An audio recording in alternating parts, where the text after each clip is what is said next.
Hong Kong, CNN. China is expected to press ahead Thursday with its decision to impose a highly contentious national security law in Hong Kong, as the U.S. announced it would no longer consider the global financial hub as autonomous from China for trade and economic purposes.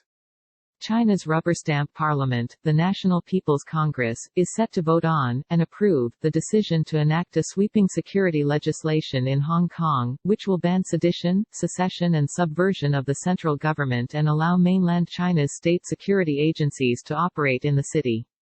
Once approved, the MPC's Standing Committee will draft the law, which will be implemented upon promulgation by the Hong Kong government, bypassing the city's legislature via a rarely enacted constitutional backdoor.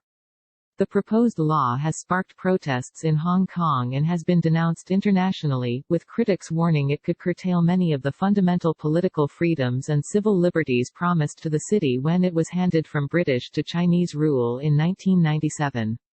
In a statement Wednesday, U.S. Secretary of State Mike Pompeo denounced the move as a disastrous decision and the latest in a series of actions that fundamentally undermine Hong Kong's autonomy and freedoms.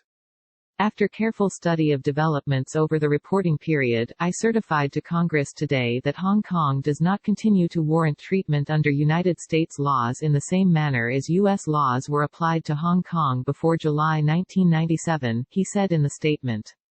No reasonable person can assert today that Hong Kong maintains a high degree of autonomy from China, given facts on the ground. Under the Hong Kong Human Rights and Democracy Act passed last year in support of Hong Kong's months-long pro-democracy protests, the U.S. government must annually verify to Congress that the city remains autonomous from China, or risks losing its special status with the U.S. Hong Kong's special trade and economic status with the U.S. exempts it from the tariffs and export controls imposed by Washington on mainland China. Hong Kong protesters rally against China's national security law on May 27 in Hong Kong. It is not immediately clear what repercussions Pompeo's announcement will bring. Hong Kong has long served as a regional hub for many international businesses, as well as a springboard for Chinese companies to expand internationally. The U.S. Consulate General in Hong Kong says it represents more than 1,200 U.S. companies doing business there, more than 800 are either regional offices or headquarters. A congressional aide told CNN that the certification does not automatically trigger action and the next steps will be determined by U.S. President Donald Trump. David Stilwell, the top U.S. diplomat in the Bureau of East Asian and Pacific Affairs, said officials were looking at options across the spectrum, including visa or economic sanctions. U.S. experts say the fallout could potentially be much wider, such as bringing an end to the extradition treaty between U.S. and Hong Kong. Infuriating Beijing. The U.S. announcement is likely to infuriate Beijing and further strain relations between the two sides, following disputes over the coronavirus pandemic and a prolonged trade war. The Chinese government has yet to respond to Pompeo's statement, which was released after midnight Beijing time. But the country's foreign ministry earlier vowed to hit back at any external intervention. The legislation on upholding national security in Hong Kong is purely China's internal affair that allows no foreign interference, ministry spokesperson Zhao Lijian said on Wednesday when asked about a possible strong response from Washington to the law. In response to the erroneous practices of external intervention, we will take necessary countermeasures, Zhao said. Riot police mass detained pro-democracy protesters during a rally in Causeway Bay District on May 27 in Hong Kong. The chief editor of the Global Times, a government-controlled nationalist tabloid, lashed out at Washington on Thursday, accusing it of being too narcissistic in thinking that it could grasp Hong Kong's fate in its hand. The only card in American hands is Hong Kong's special tariff status, and it has been thoroughly studied by the Chinese. If Washington wants to play this card, let it play it. Hong Kong is the source of the largest U.S. trade surplus, with 85,000 U.S. citizens living there. Let's see how the U.S. will swallow the bitter fruit of canceling Hong Kong's special tariff status, Hu Zaijian wrote in a defiant post on Weibo. According to the Hong Kong government, the U.S. had a surplus of $31.1 billion United States dollars in merchandise trade over Hong Kong in 2018, the single economy with which the U.S. has the highest trade surplus.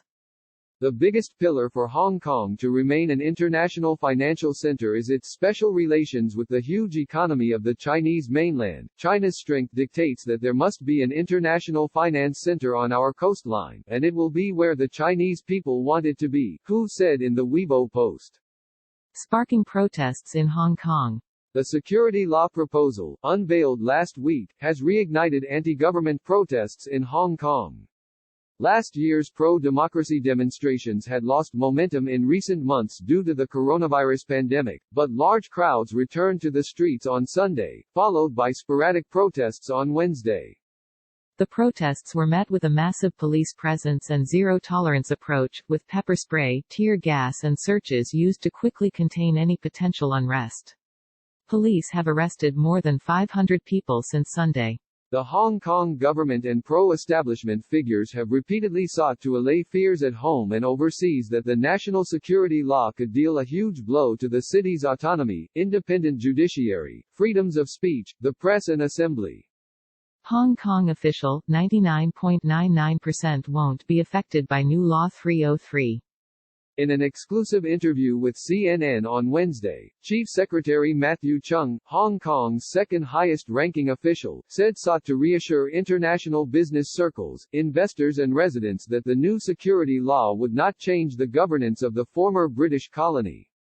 99.99% of the Hong Kong population will not be affected, they'll go about their lives, they continue their investment in Hong Kong, Cheung said, adding that only terrorists and separatists would be targeted by the law. But when Cheung was pressed to say more, he was unable to provide specific information about the legislation, calling into question how much say Hong Kong's officials have over it. He had no answers for whether someone arrested under the law could be taken to mainland China for prosecution, or could the law apply retroactively for prosecutions, citing a lack of details before the drafting starts. Cheung told CNN that any sanctions imposed on Hong Kong by the Trump administration would stand to hurt the U.S. more, as it enjoys a large trade surplus with Hong Kong. It's a double-edged sword, he said. Any sanctions do nobody any good at all. It would hurt Hong Kong but it would doubly hurt the United States.